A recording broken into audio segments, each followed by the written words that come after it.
la locale de l'État, puisque c'est la maire de Nantes, Joannelle Roland, en direct de Nantes. De le dire, de l'exprimer, de le démontrer, à partir de nos combats communs, à partir de la sociale écologie, à partir de la sociale écologie féministe, chère Claire, chère Violaine et tous les autres. Cette sociale écologie qui est, j'en suis intimement convaincue, la voie de l'avenir pour réinventer la gauche dans notre pays et sur le continent, et nous en avons quand même bien besoin.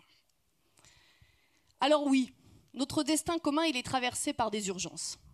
Le temps n'est pas notre allié. Nous avons donc la responsabilité de l'utiliser de la meilleure des manières possibles pour conjuguer sans cesse la transition écologique, la justice sociale et la refondation démocratique. Vous le savez comme moi, ces défis, ils dépassent nos frontières.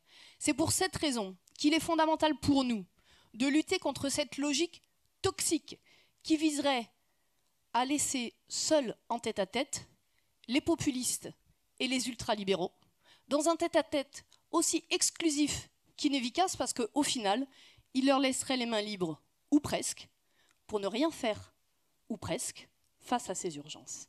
Alors ici ce soir, ensemble, nous disons au contraire que l'Europe est une part de notre avenir autant que notre histoire. On dit l'Europe moribonde, sclérosée, loin de nos préoccupations. Mais de quelle Europe parle-t-on quand on dit cela? L'Europe des institutions, oui, elle doit se refonder profondément sur les principes comme dans les fonctionnements. Plus de transparence, plus de proximité avec les citoyens. Mais les Européennes et les Européens, eux, ils sont là, ils agissent, ils inventent, ils innovent tous les jours pour trouver des solutions pour leurs enfants, pour leurs petits-enfants, pour demain et pour après-demain. Sur nos territoires, cette citoyenneté européenne que vous avez les uns et les autres évoquée, cette solidarité européenne, elle existe. Je la vois, moi, tous les jours à Nantes, par exemple au travers de notre jeunesse, sans cesse plus européenne, qui s'affranchit de nos frontières, qui apprend les langues, qui participe aux voyages et aux déplacements, au collège, au lycée, dans l'enseignement supérieur et la recherche, à travers les associations, pour peu, et ça c'est la responsabilité de la gauche, toujours, que nous nous assurions que Vous voyez, cette c'est réalité vraiment au européenne, final elle s'adresse à cette notre jeunesse idée-là, au pluriel, cette idée que c'est chacun d'entre nous qui partie de la apportons jeunesse, quelque chose à au l'Europe. bord de C'est ce cette chemin. idée que chacun, par qui nous sommes, par notre histoire, par Cette ce que nous réalité avons appris, européenne, par d'où nous venons, elle nous s'exprime aussi construisons ce dans projet nos européen entreprises. tous ensemble. Et c'est Airbus, nous, l'IRT Jules Verne, Envie ce d'Europe, sont des qui vous réussites proposons de numériques. Cette bâtir réalité, elle s'exprime ensemble ce dans projet nos d'Europe. associations, On dans retourne nos au lieux meeting. culturels, dans nos lieux intellectuels.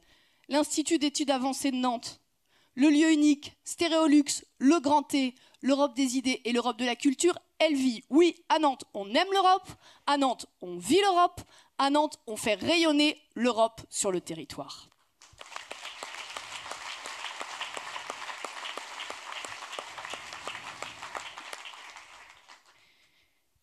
Je suis intimement convaincue que l'avenir de l'Europe, il s'écrit peut-être d'abord dans les territoires, dans les 28 États membres, sur les rives de la Méditerranée comme celle de la mer du Nord, dans nos villes comme dans les campagnes, dans cette alliance des territoires que nous cultivons ensemble, mon cher Philippe.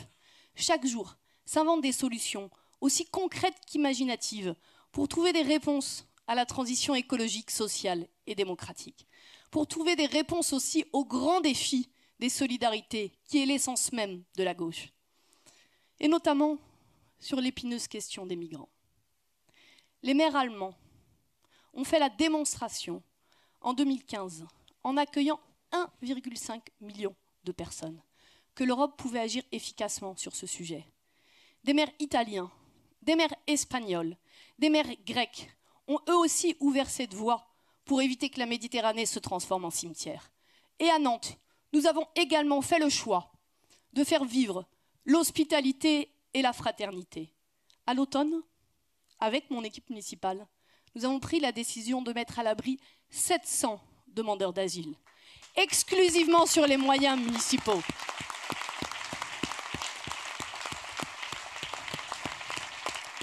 Uniquement sur nos moyens municipaux, nous avons dû pallier la faillite de l'État sur ce sujet.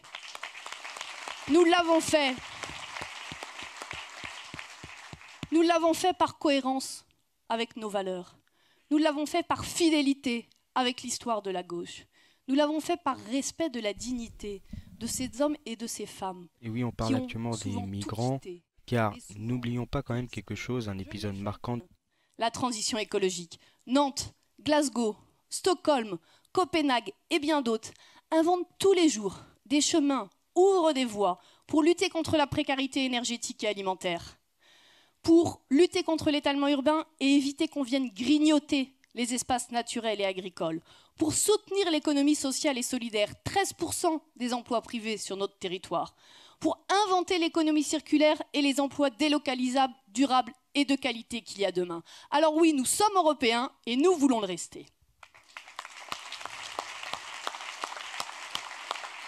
Nous voulons le rester car nous voulons approfondir ce beau projet d'unité, de paix et de prospérité qui a été inventé par des combattants d'une autre génération, à l'époque où l'Europe se déchirait. De Victor Hugo à Joschka Fischer, de Louise Weiss à Simone Veil, l'Europe existe parce qu'à un moment, des hommes et des femmes ont su dépasser les intérêts nationaux, considérant que l'intérêt général pouvait s'exprimer à l'échelle européenne. Alors dans ces temps difficiles pour la gauche, dans ces temps d'obscurité, où parfois les lumières du progressisme et de l'humanisme semblent un peu faibles, je crois que leur voix peut nous guider.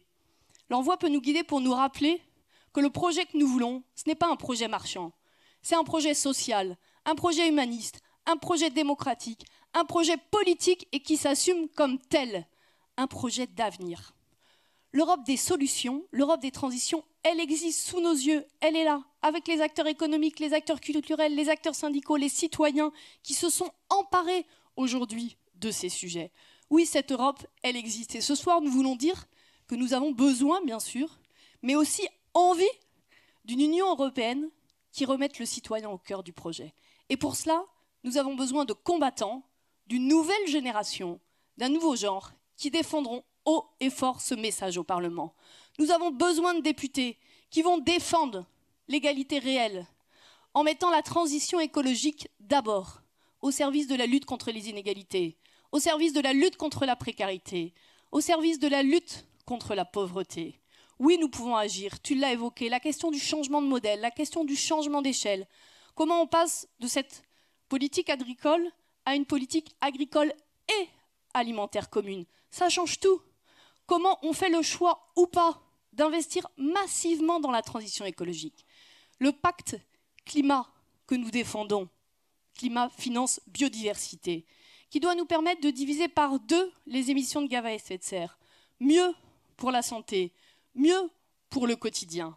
Conjuguer le pouvoir d'achat et l'avenir du climat. Ça, c'est la responsabilité de l'Europe que nous voulons dessiner, de porter cette ambition. Nous avons besoin encore de députés qui portent l'égalité réelle en faisant véritablement le choix de mettre la justice fiscale, la transparence et les services publics au cœur du projet européen. Le Parlement, il doit défendre le citoyen, pas les lobbies. Le Parlement, il doit défendre les lanceurs d'alerte, pas ceux qui essaient de les faire taire. Le Parlement, il doit défendre les salariés et pas les grands groupes qui essaient de fuir l'impôt. Et pour cela, nous avons besoin de ces combattants d'une nouvelle génération qui ne mettront pas leur langue dans leur poche et qui continueront de défendre leurs convictions. Je sais qu'on peut leur faire confiance.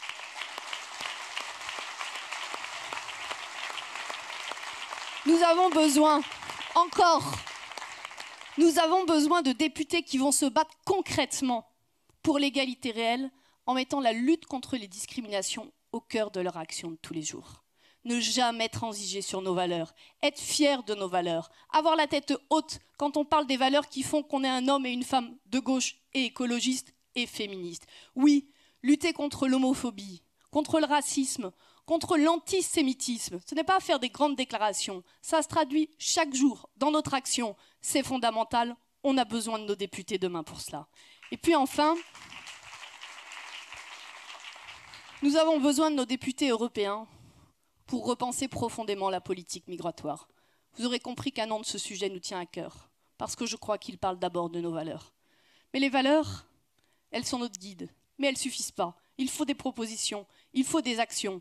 Affirmer des principes, la libre circulation des hommes et des femmes sur le territoire européen, ça en est un. Il faut des propositions, nous en avons. 1. Mettre fin au système des Dublinés. Ce système absurde, qui ne marche pas, tout le monde le sait, et qui amène les exilés à errer d'un pays à l'autre, à l'intérieur même de l'Europe, sans jamais pouvoir se poser, alors qu'ils n'aspirent qu'à une halte pour pouvoir se reconstruire. Notre proposition, c'est d'oser aller vers un droit d'asile européen. Si on n'invente pas les choses à cette échelle-là, si on se cache, on fera le lit des populismes et on ne résoudra pas la question majeure qui est devant nous. C'est pour cela que nous avons besoin de nos députés. Combattre celles et ceux qui veulent ériger des murs, mais aussi faire des propositions. Assumer nos responsabilités et refuser de choisir entre le fait d'être pragmatique, les deux pieds dans la réalité, et être capable de faire preuve d'imagination. Alors, mesdames, messieurs, et pour conclure, chers amis, chers camarades, je crois qu'à 3 semaines du scrutin maintenant, cher Olivier, 20 jours, nous devons aborder cette élection avec autant de lucidité que de responsabilité. La lucidité parce que chacun sait ici ce soir que notre principal adversaire dans cette élection, tu l'as rappelé, c'est l'abstention. Et cette abstention, c'est d'abord elle qui permet au populisme de prospérer.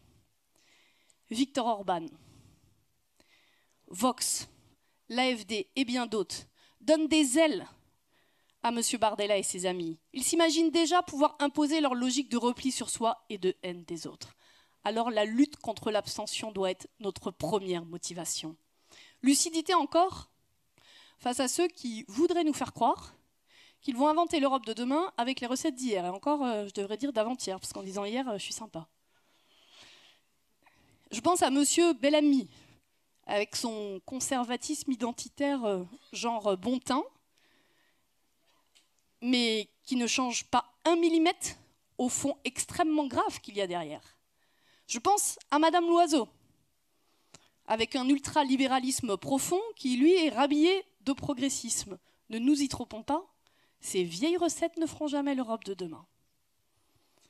Alors la responsabilité, c'est celle que vous avez assumée, que tu as assumée, cher Olivier, cher Raphaël, en proposant ce chemin nouveau, audacieux et je le sais sincère, du rassemblement et de l'ouverture. Ça a pu surprendre, tant mieux. Quand on a fait 6% à l'élection présidentielle, je vous le dis mes camarades, il vaut mieux surprendre si on veut avoir envie de se réinventer.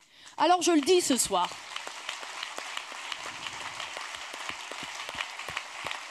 Je le dis ce soir, je te le dis mon cher Olivier, en mon nom, mais aussi au nom de Nathalie Appéré, la maire de Rennes, au nom de Carole Delga, au nom de Mathieu Klein, au nom de toute cette génération de socialistes qui refusent de rester les mains dans les poches, qui dit que oui, on doit se réinventer, pas un petit peu, pas pour de faux, pas sur le papier, mais profondément. Je te dis que nous sommes fiers de ce que tu as mené, que nous sommes fiers de cette ouverture, de ce chemin que vous proposez. Est-ce qu'on est tous d'accord sur tout? Non, jamais. Dans une famille, on ne l'est pas non plus. Tant qu'on débat, c'est qu'il y a des idées, c'est qu'il y a de la passion, c'est qu'il y a de l'envie. Alors, mesdames, messieurs, chers camarades, chers amis, notre responsabilité, c'est de se mobiliser. Se mobiliser pour inciter les habitants à aller voter, à voter pour cette liste de rassemblement, cette liste d'ouverture, dire que la diversité de la gauche a toujours constitué cette force.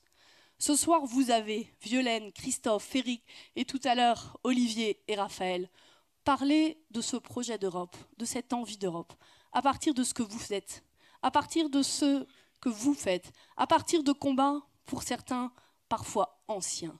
Alors oui, faisons la démonstration qu'une autre Europe est possible. Une Europe sociale, une Europe écologiste, une Europe humaniste, une Europe vivante et joyeuse. Mesdames, messieurs, chers amis, mobilisons-nous pour que le 26 mai, ensemble, on redonne envie d'Europe.